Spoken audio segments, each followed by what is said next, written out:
Okay, I'm just going to show you how to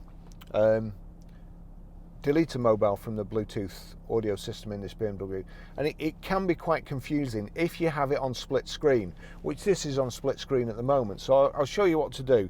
Basically, you can either go into menu and go to telephone, or you can just click telephone, but we'll go into menu, click telephone. You can see there you've got Bluetooth devices.